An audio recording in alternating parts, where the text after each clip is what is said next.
Chop it down.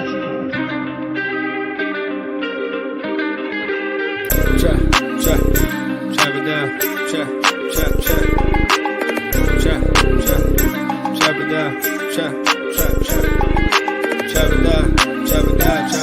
You gon' chop it down. Chop it down. You gon' chop it down. Down, set, watch him throw the ball. We gon' pick it off. You gon' let him hit the hole or you gon' cut it off. You gon' play through fourth and long or you gon' punt it off. Your defenders, heavy hitters, put your pads in. Don't be looking for the ref to throw no flags in. Keep the helmet on, keep the cleats tight. You the type to want to win by any means, right? You should look alive. This is Trap or Dive. Ooh, I forgot to move my laptop. Yes, sir. Welcome back to another episode of Trap or Dive Podcast. I'm your host, Marley Maul, and here with AJ. Checking in, man. I don't know where Dre at. Dre a little bit late, but I'm sure he's gonna be on the way. Before we get to our guest, AJ, how you feeling, big dog? You good, bro? I'm good, man. Finally, the day has come that Ron Rivera is no longer the head coach of the Washington Commanders. So, you know, like I told y'all privately, the season for the Washington Commanders finally starts. Not in September, but in January. the new era, man. The new era, bro. Like it's. I said it last show, bro. Like I felt like 4 years of my time was wasted dealing with this team under Ron, man, and that's very frustrating. But we passed it, bro. Honestly, I ain't even got no time. Like I have no interest in even talking about, bro. Like. I'm past that, bro. Like I feel so good. People's matter of fact, we're Jay Tyler. And I don't know if he in the chat right now, but Jay Tyler, I saw him mention me on Twitter the other day saying I really hate Ron. It's like it's so crazy because like if I don't have to talk about him, you wouldn't even know how I feel about him. Like I don't. It's crazy, man. My pops actually even asked me about Ron Rivera today. Like I mean, I got an African father, so. First thing they always concerned about is how much does somebody get paid. So I'm like, man, Ron Rivera has made $32 million being the coach of the Washington Commanders, football team, Redskins, whatever, and he still got $8 million that's due to him. I'm like, that man ain't never coaching again. Like he got the rest of his life to enjoy. He's been through some tribulations, kick back, relax with his wife, his dog, his kids. And just live a good, normal life without having to, focus on wins and losses. And in his case, more losses than wins. So, congrats to that man. Bro. That's the best birthday gift they gave him was putting him out of his misery this morning. And he get to go chill, man. Yeah, man, he good. But in the meantime, we got a whole bunch of things to talk about today's show or tonight. And with us, is it Arabia? Arabia. Now, I want you to know, Arabia. I when I asked him for pronunciation, that's exactly how I asked the first time, and he gave me something different. So, bro, because it's how you spell array, and I was like, that's a pronunciation. Let me make sure I pronounce it a different way for you in writing. That's what it look like. Arabia. It's all good. We'll let her say her own name. So my name is Arabia. I speak 2 languages. So in Spanish, it is Arabia. So you get a pass there. You're not wrong. Right pronunciation, wrong language. But yeah, it's Arabia. Okay, there we go. But yeah, AJ vouched for you. Like I said, this is my first time for everybody that's checking in. That's the regulars on Trap or Dive. This is a first guest for me, but AJ and Arabia have known each other. So this is about easy. It's easy money, as easy as it gets for Commanders football tonight. It's a perfect day for you to join us because, I mean, it's a ton of news. I don't know where you stood on the Ron tenure. So if there's one last mention that I have for Ron Rivera before we even get into the news of today after he's been fired and all the coaching candidates and even Josh Harris's interview, things like that, I want to give you the floor just to even introduce yourself on the team side. Like, what do you think about Ron's tenure? You can take it wherever you want to go, Arabia, but what do you think about the work that was done here or maybe the work that wasn't done here over a 4-year period? Yeah, so of course the headlines today read Ron Rivera fired after a 4-13 win season, but that certainly doesn't tell the whole story, right? And I think that Ron Rivera, for me, even since the Dan Snyder era, will probably go down as one of my least productive coaches. After 4 years of being here, there were really no large hallmarks of success outside of maybe the 2020 division win. And so I think everyone can agree that this was no longer a mutually beneficial relationship and that his departure was for the best, probably for everybody. So, you know, a bit of, I'm sure, sadness on his end for departing the organization, but not too much on my end. I'm happy to see him go. I'm glad they gave him the dignity of waiting until the season ended, but I have no qualms about his departure today. Hey, I think we all in the same boat. Dre, appreciate you checking in, big dog. I know this is a monumental day. You know, I ain't gonna lie to you.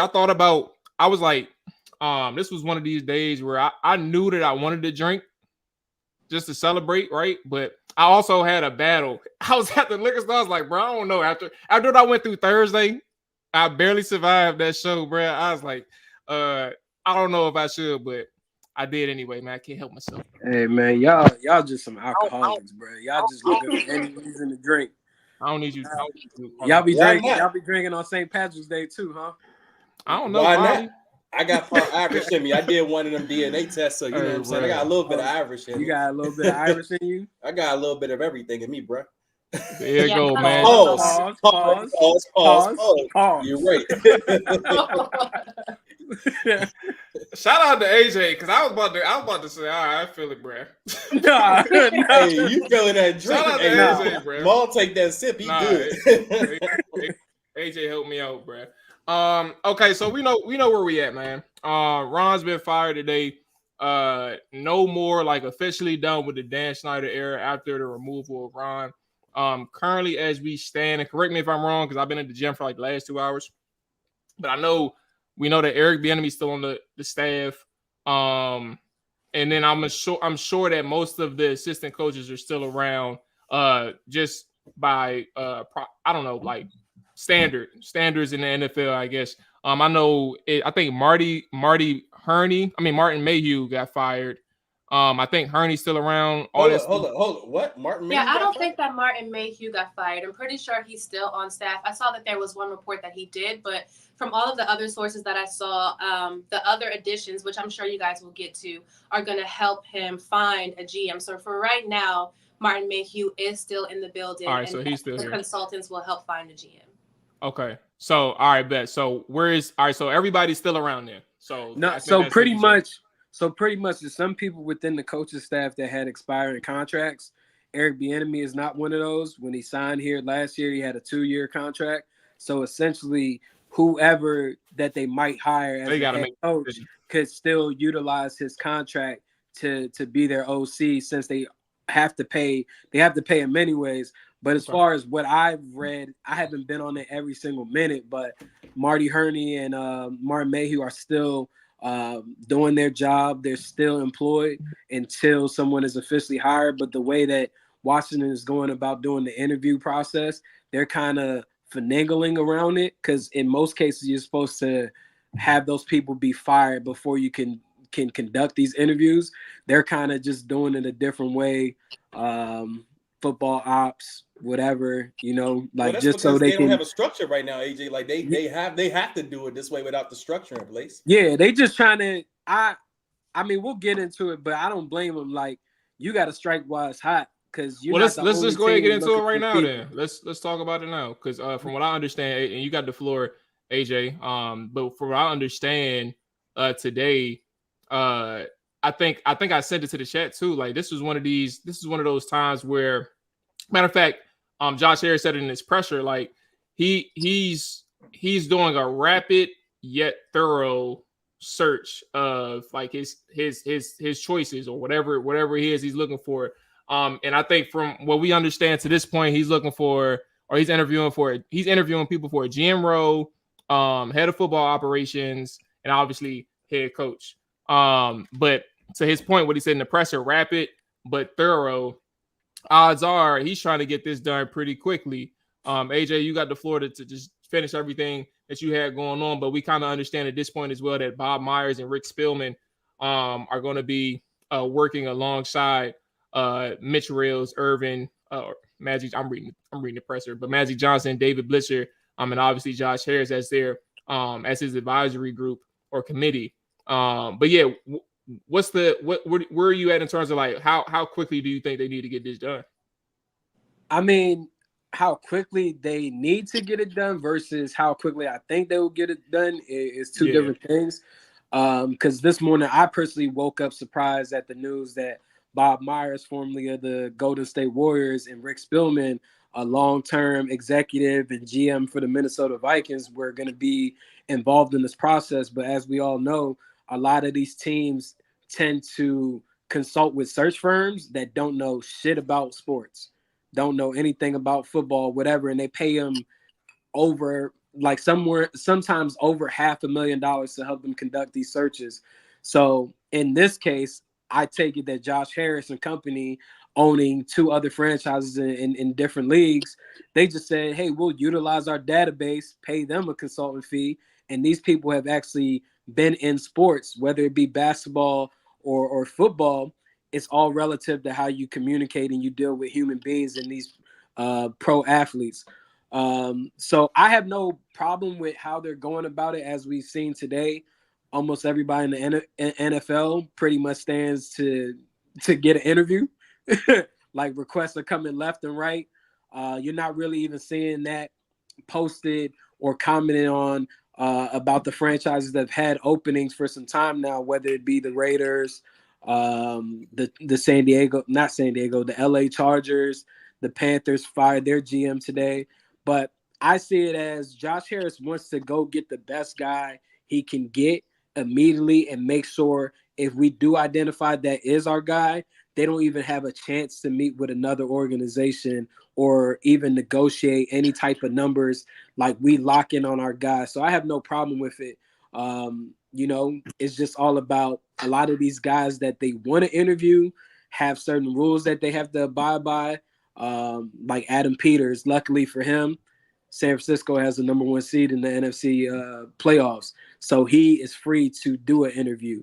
But guys such as, I don't know. Anybody playing in a wild card, essentially. Yeah, pretty much anybody in the wild card is pretty much like held hostage in a sense until next week. So I'm all for it, man. I'm glad that we've seen a collection of people that are experienced, some that haven't had the opportunity fully, some that also are minorities, such as a Ian Cunningham, a Glenn Cook, who I personally know, that's with the Browns. I think there'll be more names that comes out even further, but like the big get and the big name that everyone is going to latch onto is Adam Peters, due to his tenureship in San Francisco. I actually know Adam from the time that I represented Navarro Bowman of the 49ers, and still have a relationship with those guys at the 49ers, Jed York. Pretty solid dude, but that's a guy that's pretty much been built up in San Fran to get promoted eventually to a GM position once John Lynch kind of either wanted to step away or they kept elevating. As I told you guys privately, I think it might be a play. It might be bluff. But as of right now, he's accepted the request, and the 49ers have also approved the request for him to interview, as he declined 2 last year with the Tennessee Titans and the Arizona Cardinals. So that's a huge step. And if that's their guy, they could possibly hire Adam Peters before the weekend. And look, man, for me, I actually just love the wide net that they've casted with this search. I mean, it's unfamiliar. It's unprecedented territory for us. I mean, usually in the Dan Snyder era, we kind of knew who the favorite was for whether it was the GM or the head coach. We knew like a month. Got hired in December, bro. Bruh, like, come on now. You know what I'm saying? Like, we knew a month beforehand who the favorites were. Like, I think even when the Jay Gruden process went down, we knew Jay Gruden was going to be the guy because we were connecting the dots to Bruce Allen. You know, even the Mike Shanahan thing, like Bruce Allen got hired first, but we kind of knew that they were going to be coming in together. Like, that was kind of the things that was reported. And all of this to say, because Dan Snyder it wasn't no search firms, it wasn't no consultant. He locked onto a name or a guy, and that was his person. Like, he was going to, it wasn't going to be a whole bunch of due diligence. He might have abided by the Rooney Rule, whatever. But the case is, we always had a situation where we kind of knew who the guy was, and none of those actually turned out right. I mean, even though these names, when they came in, I mean, they were prominent names. I mean, a lot of the head coaches that Snyder brought in, I mean, Shanahan, Ron Rivera. I mean, all of these guys had like a name, even Marty Schottenheimer. Like they did something else where or they took their teams to the top, and Snyder was kind of chasing that glory. But none of it worked out because he was the overseer pretty much. Like we were doomed. At least with this search, I don't know what's going to come of it. I don't know if this is going to be successful, but you do feel like it's not doomed from the start. Like you feel like you at least have a chance. Like you have a dying chance with somebody, or, with the search that they're doing, because they're doing due diligence. And then the names that they got. I know some people were complaining about Bob Myers because he has an NBA background, and like people are like, whoa, what is he going to do with the search? I'm like, first off, he's helping conduct interviews and the structure of an organization. You can do that, whether you've been involved in a sport or not, because how franchises like $1 million or $1 billion franchises, how these things operate successfully. Bob Myers was in a successful organization with the Golden State Warriors. He knows what a successful front office looks like. And you can apply those to another sport. I mean, the Wizards actually did it too. I mean, they had a guy, Sashi Brown. I think he's worked in the NFL. And Sashi Brown, I think he's back with the. Yeah, he's back in the NFL now, but I think he's with the Ravens right now. Yeah, man. He's been kind of flip-flopping, and the Wizards, even though I'm not a big Ted Leonsis fan, I do think he's kind of looked at he the one that went out there and got the search firms, and he kind of, was thinking outside of the box. And that's kind of what you see with the Commanders here. Josh Harris is thinking outside of the box with some of these hires. I mean, like I said, the Bob Myers thing was completely out of left field. I mean, the Spielman thing is actually funny because I think we've kind of been connected to him in the past. Like, he's been a name that's come up when we've talked about GM searches. I think when we were hiring Ron, Spielman's name was kind of coming up a lot. Like, oh, maybe he'll be the GM. But then they went on ahead and gave Ron full control and did the coach-centric thing. But again, I love the wide net that they're casting. It's to the point where I don't even have a specific preference as to who we're going to hire. Like, I mean, because everyone they're hiring or at least interviewing, this is something I've been talking about, is they are looking at successful organizations. Like not one of these guys, except for maybe the Bears, but even Ian Cunningham, his background dates back to, what is it? Baltimore. Baltimore. Exactly. Okay, so the Baltimore front office. Like Ian Cunningham comes from that background. So all of these guys that they're bringing in to interview and talk to, they're all coming from successful organizations, to the point, like I said, where I don't necessarily even have a preference, as long as it's somebody that came from somewhere where they did it right. I know the Adam Peters thing is intriguing to me. I mean, I'm not going to lie. Like I love the thought of him. A lot of people speak highly of him. I know AJ, we had kind of had this conversation privately where you were saying he may be bluffing to go back to San Fran, but the play could be that they promote him into the position where John Lynch is probably going to get promoted to with the 49ers. Because I think the thought with San Francisco is John Lynch is going to get elevated to the high VP or president of operations. Then they're going to have the GM, which they wanted to promote Peters to. But if they're going to give Peters the same promotion that John Lynch is getting, I mean, he's going to have the highest title in the front office structure. So, I mean, that's one way to poach him if that's your guy. But that's one guy that really intrigues me. But again, man, I love the process right now. Again, it doesn't guarantee anything. I don't know where it leads. But the point is they're casting a net, and I think we're seeing due diligence that we haven't seen here before. Arabia. Yeah, I would just offer maybe not pushback, but just a caveat to that. Whereas though, someone who has a great resume and has found success over here, that might not translate over here. And so someone who has found success but then comes over here, for me, again, I don't really have a list of preferences yet. I need to do a little bit more research on everyone who I've seen that they've officially reached out to. But I just hope that there's chemistry within that front office between everyone and that it marries well with the talent. We've seen in organizations where it's the right player, wrong coach, right player, wrong system. And so I just hope whoever they do get, it makes intuitive sense with whatever they do as far as talent goes. I think for me, now two things. I want to touch on something that Dre mentioned. First part was with dude from the Niners, Adam Peters, right?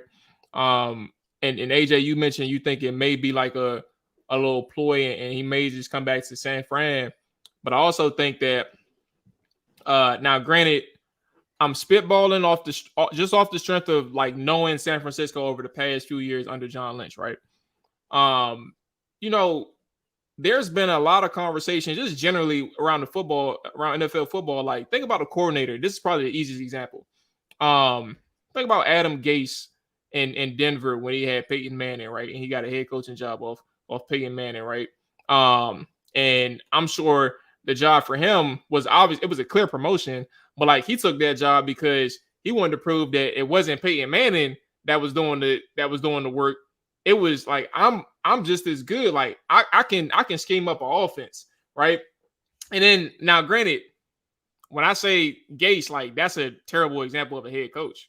But my point and reason why I mentioned him compared to Peters, like you think about a person who's under John Lynch or even under Kyle Shanahan, and there's more examples. That was just the first one off the top of my head. But like there's more examples and better examples. But like when you think about a person that, from a GM standpoint, the motivation to leave San Francisco could be off the strength of like, if I stay here, like how much credit would I really get as opposed to like doing my own thing in Washington?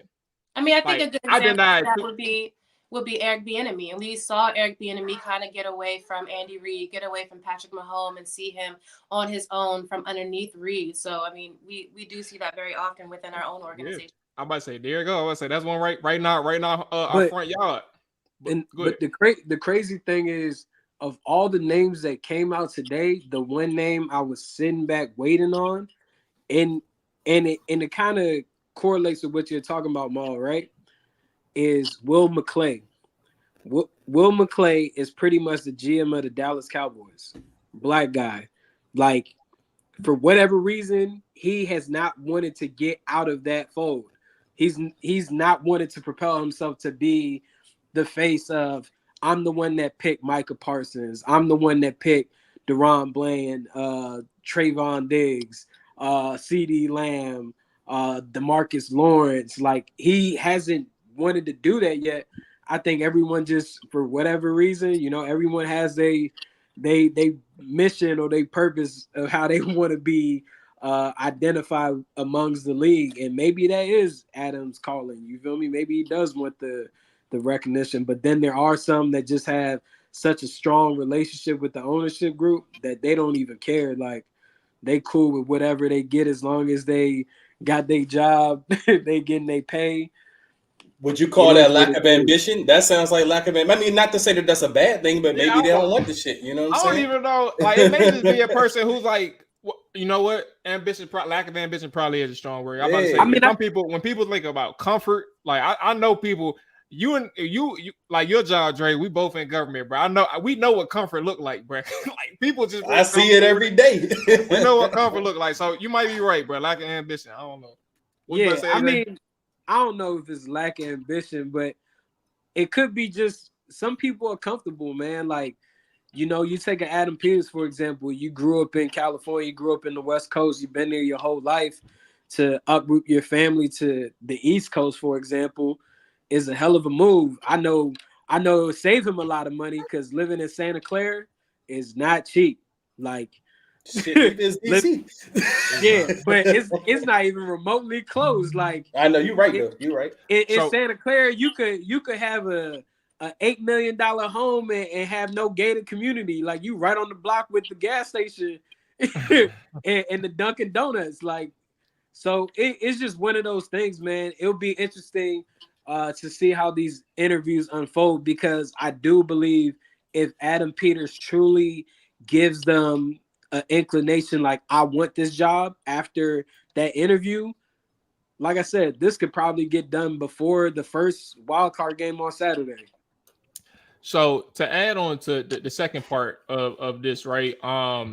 If I'm listening to Josh Harris's presser and just understanding like who he is, and even understanding like if we're getting off to the right foot here, right? I do agree with you, Dre. I like the fact that they're casting a wide net. And the reason why I'm gonna bring up the little thing that I sent to y'all don't like the reporter. I'm not even gonna mention the person's name, right? Because we don't like the reporter. Who is it? Yeah, we just I know, yeah. But see, I'm saying that to say the reason why I brought it up is because I thought it was a good angle, right? Because like we're the only team currently out of all of the vacancies who are putting out these names, right? And putting out who we're trying to interview and things like that. while I think that it's a sign from the front or management ownership to just show the fans that we're actively, like, we're in this, like, we ain't fucking around type shit, right? I do wonder, like, what these other teams are doing and why that hasn't happened. And there's like already 3 or 4 more vacancies currently, right? But that's a side note. That's not even my point right now. My point, and when I think about Josh Harris, right? He mentioned the fact that accountability is one thing that he wants to hold the best talent to whenever he hires them, right? And I like that, right? Because he said that in his presser. He also said that in his statement. But also something that I want to bring to attention is, like, he's even holding himself accountable in his hiring search already. And I don't know if people have seen that yet or even recognized it yet. And I want to put that to the spotlight too. Like, I know everybody's in a good mood right now, but it is true. Like, to just to acknowledge that this is way different from what we've understood in the past. Like, this person has said, we're gonna hold the best talent accountable, right? But then he hires the what's his name? Rick Spielman and Bob Myers. But why does he hire them? He hires Spielman because he doesn't know about the X's and O's. Like, so I'm gonna make sure that I get somebody in here for when they're talking to me about something that Spielman. You mean Myers? No. I'm talking about X's and O's in football. Spielman, from the GM for the Vikings. Like, relationships as well, Jamal. Didn't know. Yeah. So no. So what I'm saying is, like, Spielman, for the X's and O's that Harris doesn't know, or Magic Johnson, or Rails, or all those other people Bob in the advisory Myers. committee, and Bob Myers, like, he's the person who's going to have everybody's back because he has more subject matter expertise, right? Like, he understands this game to this point, and Josh Harris is going to have that humility. He's already showing it. Like, I don't have the answers, but I want to make sure that I have somebody in here when I hire these people that this person is going to get the job done. And then when you talk about Myers, right? A person who understands what winning looks like and understands, like, leadership and character traits, right? I don't have Josh Harris. I don't have the answers, right? But I'm going to rely on Myers, and I trust him, and I'm going to make sure that he understands and relays and communicates this to my advisory committee, and I'm going to make sure that I value his input because I don't have the answers when I make this decision. And I think when you talk about accountability, like, that is a person who understands from a leadership standpoint, if you are giving people power to do their job and to get, like, you're giving them you're empowering them to voice their opinion, right? That's as good as it gets from leadership. And that's where it's like, it's a good start. It's a really good start. And when you talk about accountability, like, it's already started. He didn't get to the hires yet. It started with the ownership. Like, he's holding himself accountable. I don't know something, so I'm gonna make sure I get these guys in that's gonna hold me down. And I think that's a really good start. I think as far as that, some people were talking about if it was a good idea whether he hired NBA guys for a football job, but there are certain aspects of leadership that transcend individual sports. There are certain aspects of leadership that transcend sports in general. So I don't find that to be an issue. I think it's actually less ego-driven for him to rely on guys who might know what they're talking about in these situations. So I don't think there's any cause for concern there. And I want to touch on that. Arabia is right. With Josh Harris, you can see the background. I mean, what he's done in the hockey world and the NBA world, he's kind of deferred to the people who know what they're doing. And that's something we're not used to here for the Washington football franchise. We're used to the owner kind of running a dictatorship, even though he hasn't spent the time or the work. He didn't want to admit that, other people that has been doing this, that gets paid to do this, that has studied this, that they know more than him. He wouldn't admit that no one knew more than him about football. Jay Gruden said that Dan Snyder thought he invented the game of football. So that's where we're coming from. As an organization with the owner. But Josh Harris has a proven track record in that he defers to the guys that know the sport. He pays people that knows the sport better than he does, and he trusts these people. And that's one of the things that makes this job more attractive. And I actually said this earlier on Twitter. Maul and AJ, we had this on the show a few weeks ago. We did the whole thing about the most attractive job searches in these, in the NFL coming up. We were ranked. What were we? We were ranked like number 7. I think we kind of thought that was like, it's a little bit low. But at the same time, I felt like we were being undersold a little bit. But now you're hearing things like Adam Peters, who's turned down GM jobs before. He's accepting a GM interview here, and then you see guys like the Matt Millers, the Ian Rappaports. All of these guys are tweeting things about how attractive this job destination is. To the point now where I think we might have the most attractive opening in the NFL. Now, before that might have sounded like Homer speak, but listening to everybody talking how everybody wants it, it sounds like we might be the most attractive position right now. But when those conversations happened at the time, because I brought it up too, and I asked y'all like, how attractive is it compared to other teams in the NFL? But when we had that conversation, we weren't projected to be the number 2 overall pick. We were like 5 or 6, something like that. That's true. So but we still had the cap space and the structure that's coming. Yeah. But I think the attractive job is the one that has a quarterback and a left tackle figure out still. Like, it didn't matter. I don't think we number 1 still, by the way. I still don't think we number 1. But yeah, it didn't matter if Washington ended up with the number 2, number 4, number 6 pick in the draft. It's still, the Chargers have Justin Herbert. So you're not coming in there with the expectation of having to go find a quarterback. They've already identified that's their quarterback before you got in. So now your job is just to get him to even further level instead of having to go search for that guy. So that's the risk, and where I still believe that the Chargers is the best job out there. But ultimately, if you're into wanting to create your own vision, as we talked about 10 minutes ago, some people needed to step out of that shell. We've seen Eric Bieniemy take the risk and step out of that umbrella of Andy Reid. Some people may say it paid off. Some people may say it was the worst decision he could have made. But hey, at least you took that jump. You took that leap of faith. Not everyone is going to take that leap. And I just feel like Washington is a great job if you're down to actually put in the work. If you're down to actually grind it out. Not saying that you don't have to grind it out elsewhere, but with the LA Chargers, you got your quarterback in Justin Herbert, and you got your left tackle in Rashawn Slater. You just got to get a GM that's going to be able to fix those numbers with some of your marquee players. What's that? A whole bunch of restructures, right? Oh, go ahead. I think it depends on who you are and what you're looking for. Because like you said, a lot of these people that they're hiring are assistant OC, assistant GM, assistant this, assistant that.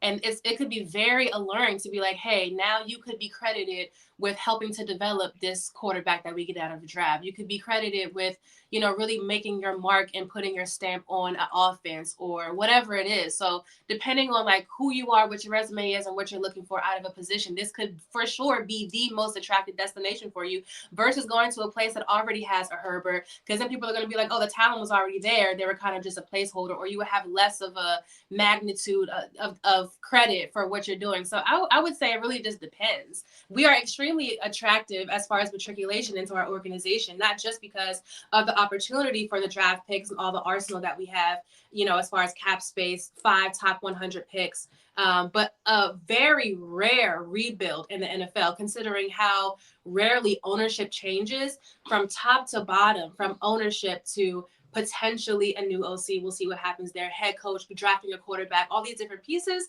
I mean, this is like really very rare. So to get in here would be very attractive for a lot of different people. And I'm just going to add on to this. I mean, because I agree with everyone. Everyone's making great points. But as far as the attractiveness of the destination, I got to ask, who are the artists out there? Like, who are the true creators out there? Because for a true creator, they're looking at this situation with a blank canvas. And who doesn't want a blank canvas with premium assets that they can build their own vision in? And that's what the Washington situation is. I mean, not even just from the coaching standpoint, we're talking about from the GM standpoint.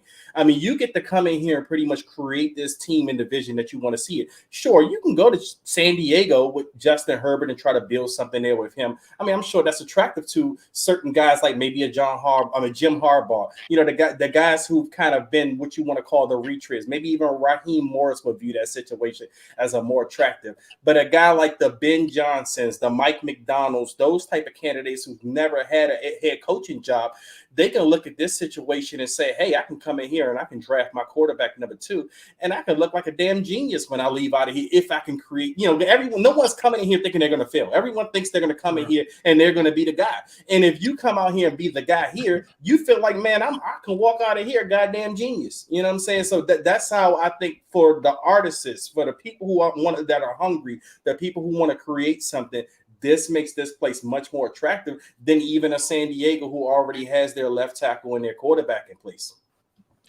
So look, I got one more question before we get out of here. And Arabia, I'm gonna start with you right now. Let me get through for what we know so far, because we haven't even gone through this yet. I'm gonna just go through the names for everybody.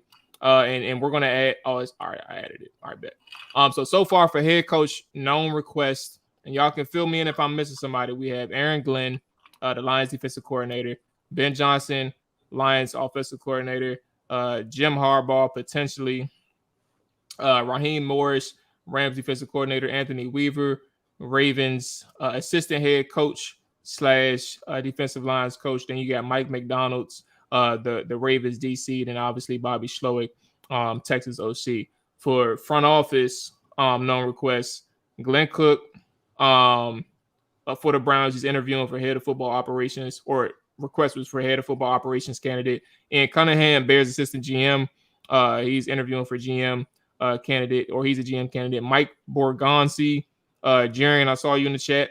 You mentioned him. Chiefs assistant GM, he's interviewing, or they're requesting an interview for a GM candidate spot. Adam Peters, we already talked about him.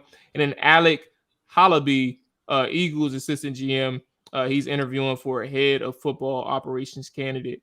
Arabia, what would you say your preference is for head coach and offensive coordinator / defensive coordinator? Like, is this like a person that you are, I guess, looking for who can be more of a leader, or is he more dialed in on X's and O's, or how do you kind of balance that? What do you think? What do you say your preference is? Or if you want to name names too, you can do that. But what is your preference? Yeah, so I'll name names, not in terms of a preference or a ranking yet, because I still have to formulate that list for myself. But I'll list them in terms of why they might be interesting to me. The overarching theme, I'm very consistent. And like you said, a good word for that is balance. It's how well will that marriage work out? If we do have a delegator, I would like for the people who he's delegating to, i.e. if we have a manager type of head coach who delegates, we need an X's and O's coordinator, right? So as long as it makes sense, then that's cool. But some of the people that are interesting to me, of course, Ben Johnson is interesting to me. I think he's really good at getting a lot of talent out of his players. He's also very versatile in that OC. We see Jahmyr Gibbs line up in all kinds of different ways. So that's very interesting. Also, I don't think we've mentioned him, but Bobby Slowick also is interesting. Again, not a preference, but interesting because he's really good at attacking those kind of too high safety looks that a lot of teams do now. D'Amico Ryans runs a lot of cover 4 in practice. And one of the many reasons why CJ Stroud is finding success in the league is because he plays that in practice all the time, so he can recognize it in the game more easily. So I think it's very attractive for an OC to be able to carve out a defense that is showed a lot in the NFL. And of course, he's part of that Shanahan tree. He was with the Redskins under Mike Shanahan, and then with the 49ers, he was with Kyle Shanahan, now OC for the Texans. So that would certainly be interesting. Again, not a preference, but interesting. Pep Hamilton, who I'm not sure if we mentioned Pep Hamilton either. He was the former GM and head coach of the XFL Defenders. He has a familiarity with the DMV. He was first starting out as a quarterback coach, and a different kind of coach for Howard. Again, with the Defenders, also a former OC for the Texans. So that could potentially be interesting. Lou Anarumo, also a defensive coach for the Bengals. Philosophically, he likes to assess players and set them up and put them in positions to succeed. Now, whether the talent comes out and execute is a different thing, but he does put his players in a place to succeed. And some of these people have not officially been extended interviews, but to that point, I'm sure that there is a list. the list that we have, I'm sure, is not comprehensive in terms of it being all encompassing with the people that they are actually interviewing. I'm sure they're keeping some things close to the vest. Like he said, some of the quality candidates have options, right? Some of the people who you would really like have current obligations and have different ways that they can go. So I'm sure there's a list of individuals that we're not even privy to at the moment. So preference, no. Interesting candidates, yes. But whoever it is, it has to make sense within that organization. And then as far as whatever talent we end up having. Yeah, I mean, I think for me, Arabia laid out a good list, a name I didn't think of in regards to head coaching, but he's definitely a great teacher of the game, Pep Hamilton. He has a lot to do with the early success that Justin Herbert even experienced with the Chargers. A lot of people don't know he's essentially a quarterback whisperer in my eyes. Solid dude. But for me, man, if it was my call, I'm locked in on Raheem Morris, bro. Like, not even from the predictable. Yeah, I mean, all right. Somebody asked. That's your man. That's his man. Some people might say I'm biased. Yes, I do have a relationship with Ra, but look at that nickname. He said Rob, bro. Yeah, it's already. I know it. Nickname basis. He abbreviated the man name to 2 letters, bro. Come on. That's how we know the man. We know the man as Rob. Like, he is a master at motivating people and cultivating relationships. Not only is he great at that, but he's also done an amazing job in the NFL. Before it was even a young head coach trend, he was the first one to get a job at the age of 33, 34 and be the head coach for the Tampa Bay Buccaneers. As they say with minority candidates within this league, typically these guys get these opportunities that are set up to fail. Like DeMeco Ryans, a lot of people thought he was set up to fail taking that Houston job because we seen what they did with the prior 2 head coaches that happened to be black, and David Culley and Lovie Smith. But what he did, year 1, he got them in the playoffs with a rookie quarterback and also a rookie offensive coordinator, because even Bobby Slowick is really from the defensive side of the ball. He's not even an offensive guy. He only been doing offense for 1 year under San Fran, but that's where Raheem comes into play. Raheem has coached DBs. He's been offensive guy for the Atlanta Falcons. He led the Rams to Super Bowl and won the Super Bowl as their defensive coordinator. Like, Sean McVay has stood on tables for this man and said how important he is to their organization and everything they do. We see what they've done as the Rams this year in getting to the playoffs. And the only marquee name they got on defense is Aaron Donald. The rest of the guys, I would pay somebody $100 if they could name 6 players on that damn starting defense for the LA Rams. Like, yeah, that's my guy. You feel me? He's still young, relatable, but when you hear like these certain comments coming out of the locker room, you can tell that they need more than just an X's and O type of guy. They need someone that can do that, but can also cultivate a culture. Ron Rivera used that word so much, but it wasn't for shit. There was no culture that was established during his tenureship. These guys are still all over the place, not really knowing what they're doing. Like, you need a guy that can do both, X's and O's, motivate, and establish that culture. And on top of that, he can create a great staff because he has the background of coming from that Sean McVay system and set up. I think he would even, if he got the job, this is just me just throwing it out there, I think he would even keep Eric Bieniemy possibly as OC or whatever. But I know he would have a great staff. I even texted him today, just like, "Hey, bro, we might be coming back to the DMV." Look at him, bro. There you go. Hey, he trying to speak that shit into existence. I might be joining the staff. You feel me? AJ gonna quit trap and dive. He gonna be on the sideline with Raheem. Hey, just slide him $20, bro. Yeah, Tell him, you know come what I'm on saying? down. We gonna see AJ on the. We gonna see him on the goddamn sideline, bro. I'm all for Coach Raheem, and I'm glad that he's getting that opportunity to interview with them. But if it doesn't go, that way for Coach Raheem, like I just feel like ultimately they need to get someone that's bigger than X's and O's. And if it's not a Coach Ra, I'm not even opposed to Harbaugh. Like Harbaugh's a great coach. You feel me? I don't think he will ultimately end up here. I think he takes the Raider job just due to the connections there. It's either between Raiders or Chargers. Now, But AJ, you taking my guy. You taking my dude now. I'm saying you taking my dude. You already got Raheem. I'm just trying to give my final list. So right now is Rob. Bro, we told you pick one dude. You know, I'm fucking with you, man. We may not even get an opportunity to talk on this any further because I think this is really going to move very fast.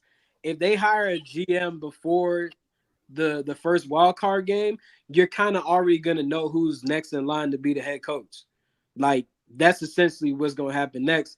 So we may not get another episode to have these conversations, but honestly, for me, man, like I said, I like Coach Raheem Morris. I like Coach Harbaugh from Michigan. You know, hopefully they go ahead and win that chip tonight. Absolutely. And, yes. Who's the other guy that I like? Damn. Might well leave it there, bro.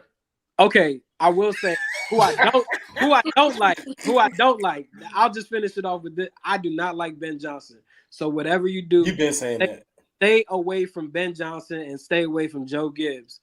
I'm so glad. Oh, I'm glad you mentioned Joe. No.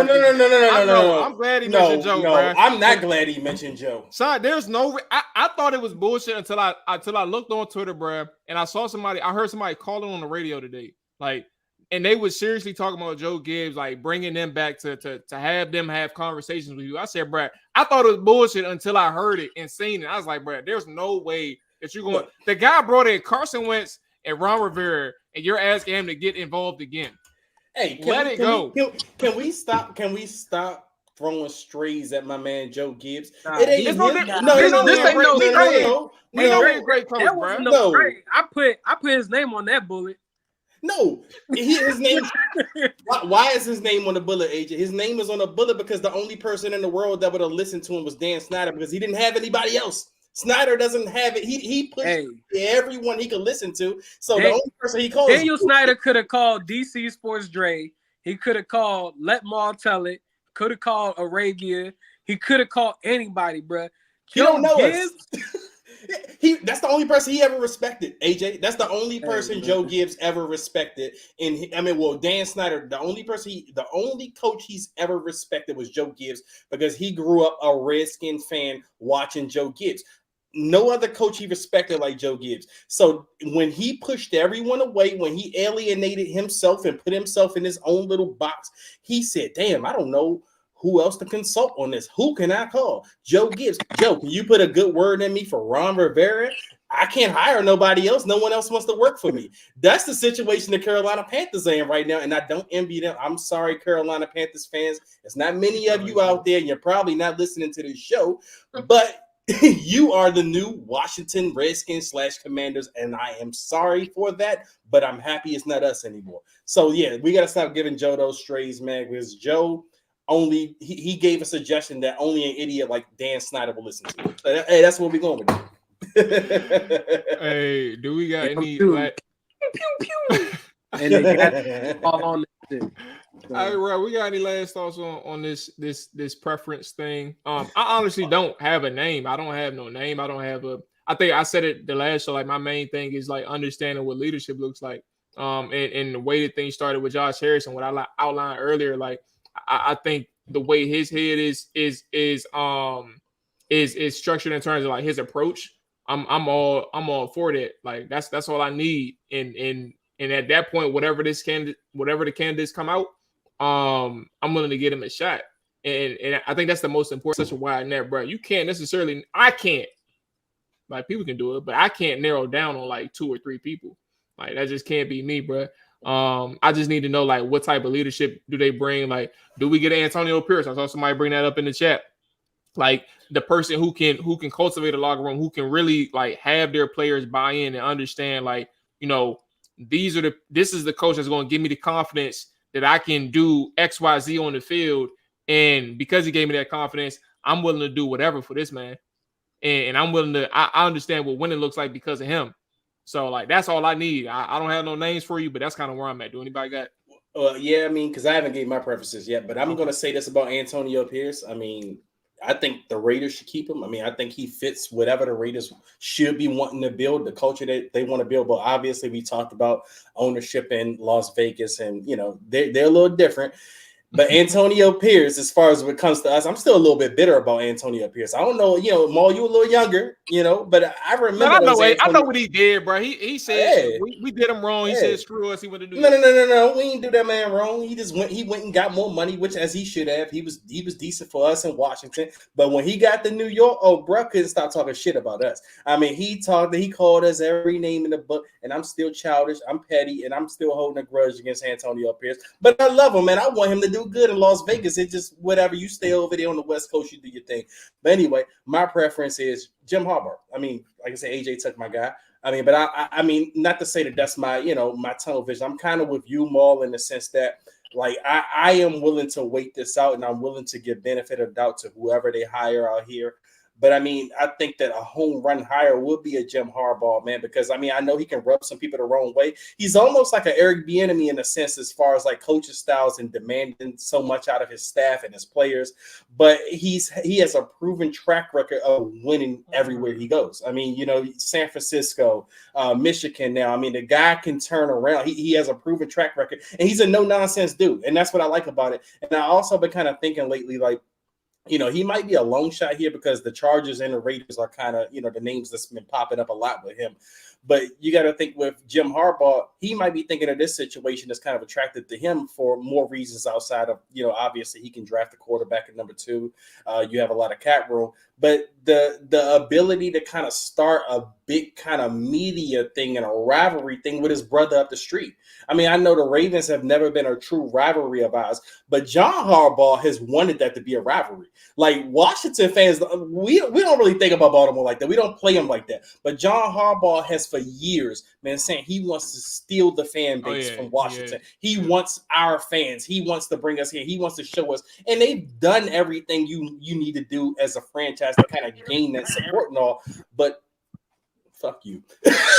I'm sorry, John. Hey, no disrespect to Baltimore. No disrespect to Baltimore, but at the same time, I'm just repping my team. I want my team to be the hey, Dre back in, bro. Ron gone. Yeah, I get it, bro. Do your thing, bro. I want my team to be the giant in this area, and that's just me being a fan. You know what I'm saying? Like we were the giant in this area for a while, and that's slowly been shifting towards the Ravens. So I don't mind a little fun rivalry with Baltimore. I mean, I don't hate Baltimore in a sense, but I don't mind to invite the fun rivalry with them.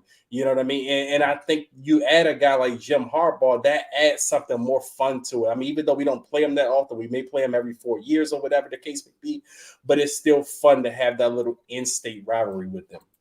And we do play North next year. Correct me if I'm wrong. Pretty sure we play North. So that would be a very interesting first year Battle of the Beltway plus Harbaugh matchup. I'm sure the media will have a ball with that. Oh, it would be fun. It would be a blast. you know how they do. They would definitely love that. But yeah, I mean, the reason why I don't see Harbaugh coming here is like he didn't hire a new agent for no reason. And if we all know Tom Brady was supposed to be getting a minority stake in the Raiders, in the Las Vegas Raiders, and John Harbaugh has now hired Tom Brady's agent to represent him in these negotiations. So it's kind of like the writing's on the wall for AP, unfortunately. Even my other guy over there, Champ, who's been running the show assistant GM, it don't look like he gonna get a fair chance at that job either. Like, because they put in a request for Adam Peters as well. So it's just one of those things, man. Some organizations will value who can cultivate those relationships in the locker room, and some ownerships want to make splashes, man. Like we've seen it. The Raiders on the hook for over $100 million plus to McDaniels and Gruden because they wanted to make those splash hires. So what does that tell you? They don't even care about paying anyone. You feel me? As long as it gets them the splash reviews that they want, they cool with it, and they could end up jeopardizing their locker room. But yeah, I know we ain't really touched on this episode, but I guess we found out about a couple players being soft on this team with their exit interviews with the media. today. Who was soft, AJ? Who was soft? I don't. No, you can say the name. We seen the interviews, bro. I mean, okay. Logan Thomas. We already knew in some of our episodes that we've done with a guest or whatever that it was identified that someone on the team was being a little bit of a diva. What they say about the Beyonce fans? They be like, "You ain't no diva." but AJ, what makes him soft for kind of speaking out against? Because I'm asking this because Sam Cosmi came out and had comments as well, but it wasn't. A lot of the fans have been kind of assuming that the Eric Bieniemy stuff has derived from him coaching them too hard. But Sam Hoffey said he wants to pass the ball. I'm gonna run the ball more. He wants to run the ball more. Let me add one thing before AJ go. I'm gonna be quick with mine, Brad. Like I think I understand where AJ coming from, and I also understand like both sides. Like I think Sam, and even whoever else would have spoke on the offensive line, right? Like they held their peace all year long, and the season's over. So like from their perspective, they just feel like they're getting something off their chest. Like I don't give a damn about who in here next year. Like I felt like we could have ran the ball more, but I also understand AJ's perspective, and I actually leaned more to where AJ's coming from.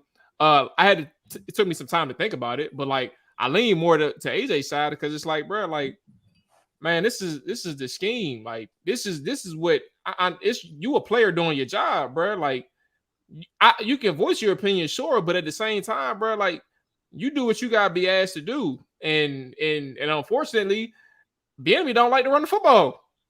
I don't even think that Bieniemy don't want to run the football, but he don't like to run it. That's evident. 17 games. If you even look at Sam Cosmi, it's like you damn right that you want to run the ball because you suck in pass pro. You are absolutely trash in pass pro. That is why they move you from right tackle to guard. Hey, like stop you lying. are You lying. I'm about to say, I don't know why you gotta do that to big up. Why you gotta do that to big up? I'm not even bigging up EB, but the reality is, Sam Cosmi coming out of Texas was not even supposed to be drafted as a right tackle in this league. Washington still gave him the opportunity after moving on from Morgan Moses. And when he got exposed, he was not a good right tackle. But he did his thing this year, though, bro. He did his thing at guard in some situations, but in pass pro, that is not his strength. Bro, like, come on, bro. We know his strength. His strength is to be a mauler in the run game. That is what he rather do. In pass pro, he was getting dog. You watch the tape. Dog, bro. He wasn't getting, but that's what I'm saying. He wasn't getting dog. If you want to look at somebody that's getting dog, bro, look at left guard. Look at center, bro. Look at right tackle. But he was also getting dog too. No, maybe not as much as Sadiq and the other guys that replaced along the way, like Nick Gates. But he was also getting dog for a period of the season. But what if this is not just a I don't want to do this thing and more about this is what the results Get your fucking ass off the team. But it might be a production. It's not even a scheme. What if it's a production thing? Like he's looking at what they do. Yeah, he might want to run the ball more because that's what he might have a strip at. But at the same time, he has evidence to back up to say, "Hey, man, this pass every down thing just wasn't working." And what I told you earlier, AJ, I responded to your tweet earlier, and about the whole EB situation. I'm like, AJ, like. These guys, they're playing here and they want more out of the system, and it wasn't working. If the system isn't working, then bench Sam Howell if he can't run your system. Or if you can't bench him, then you'll have to tweak the system towards whatever Sam Howell's strengths is. Now, personally, I'm not a big Sam Howell fan. I don't think Sam Howell is worth Chinese money, to be honest with you. But at the same time, I ain't never heard that say. Worth Chinese money? You gotta work with old people. Old people be giving me everything, bro. Like I learned that from them. But no, I mean the point is, bro. Like if you're playing Sam Howell, regardless of what you believe in Sam Howell, if you want to start him for 17 games like we did, then you realize after a while, whatever I'm running isn't working for him. I gotta tweak it a bit. Maybe I do need to rely a bit on the pass or the run. But I think the situation is what we keep coming back to with the whole Eric Bieniemy and Sam Howell thing is I think they view Sam Howell as their ticket to success or their ticket to further employment. I think Eric Bieniemy was like, if I'm going to play Sam Howell, I got to make this guy a star. And if I make him a star, But then Dre, I don't even think it was Bieniemy. It was Ron Rivera. Eric Bieniemy is just the OC. Ron Rivera's whole tenureship this year was tied to the success of Sam Howell. So if Sam Howell is busy handing off the ball, he cannot latch on to anything to show. But what did Ron say in the offseason? He wanted a 2-to-1 run He's ratio. a fucking liar. We know that, bro. We know that. But I don't even think he wanted that. I'm gonna refrain from Ron. I said I was he's a liar. Arabia, let me ask you a quick question because I really don't know your opinion on this. Do you want Washington to draft the quarterback number 2 overall, stick it out with Sam Howell, or draft a left tackle? So I'll just quickly get out the way. I don't think we should draft a left tackle for our first round pick. As far as drafting a quarterback, I mean, it feels criminal to be that high and not try to get your franchise guy. If who we're getting is going to be our franchise guy and be the answer to our quarterback problems, not the answer to our losing problems, but the answer to our quarterback problems, we got to go get him. Who knows where we're going to be in the future as far as draft picks or being able to trade, all that kind of stuff. So we have to strike while the iron is hot. Arabia, give us a name. I mean, Come on, give us a name. You want to you can look. You can change your mind later. Like we're not holding you down on January 8th. You fine. Yeah, you ain't on trial. Okay, so I'll say I would like Caleb. Okay. I don't know if it'll be realistic. I don't know what the Bears are going to do. I don't know if they're going to draft. People are going to try to trade up for Caleb. Of course, the possibilities are endless. However, I would like the opportunity to get here. And I think he wants to be here. Him and his dad have stated several times that this could be an opportunity that they want to be in. So that would be great. If not, then again, I'm just going to go generic and say whoever it is, whether it's Drake May, whether it's Jaden Daniels, whether somehow for whatever reason we get Penix, which I don't see happening for several reasons. But whoever it is, I just hope that it blends well with the front office. Yeah, that's my answer to that. Hey, so look, that's gonna wrap it up for us. Like we could talk about the offensive line and everything that they said. We could talk about that later. But right now, the most important thing, we got that out the way for now. I'm sure there's gonna be more names, probably some hires soon, but we'll cross that line when we get there. Arabia, I want to give you the floor. Appreciate you joining us, man. It was amazing, good conversation, great show. I want to give you the floor just to let the people know where they can find you, and anything and everything that you got going on that you want to plug in. Well, first of all, thank you so much for having me. Thank you, AJ, Absolutely. for even presenting the opportunity. This was really great. This was really fun. It's a little weird now putting the voice that I hear so often to a face. So that also was very great. Thank you. And it was nice meeting you two gentlemen as well. So I'm pretty much on everything except for Instagram right now on Twitter/X. You can find me at ArabiaXO. And we'll just leave it at that. Twitter, you can find me ArabiaXO. Boom. There it is. Fellas, we're going to figure out this schedule. Like this new off season here. We ain't got to worry about nothing right now. So we're going to figure out our off season schedule. But everybody, before I forget, I don't know how I did it. Like, subscribe if you haven't done so already. If you're on the audio side, make sure you hit that follow button. Give us a rating review if you haven't done so. We appreciate that as always. We'll figure out our schedule. We'll put it out there, and then we'll circle back, and we're going to be live soon. Go ahead, Dre. I mean, can I just say this before we get out of here? It's college football championship tonight, and I just want to give you all a little betting prediction. I mean, I don't normally do this, but it's a championship game. I'm going to give out some free advice. If you still have betting advice, go take Jalen Polk's over numbers tonight for Washington. I think he's going to have a big game with Michael Penix tonight. There you go. You can bet on college players over and unders, bruh. AJ, I'm not having this conversation with you, bro. Maul is the betting guy. You ain't a betting dude. You ain't no betting dude. NBA, NFL, but I yes, didn't know. Yeah. I didn't know it was legal to bet on college players over and under. I knew bro, I'm almost Josh Harris on these college football props. You know what I'm saying? I could buy a fucking football team. I didn't even know over under on a Polk at wide receiver, McMillan. 50 Don't yards. trip, AJ. Go ahead and sit that one receiving up. prop is 50 yards. But yeah, AJ, just like you sit these drinks out with me and Maul, sit these props out too. Maul, take Jalen Hey Hurts man, receiving yards. if y'all around this weekend, I'm around this weekend. Unfortunately, my client didn't advance to the playoffs over the weekend. Hey, invite him too. He can come out and drink with us. You know what I'm saying? he actually at the game right now because he's a Michigan alum, but he will not be here this weekend.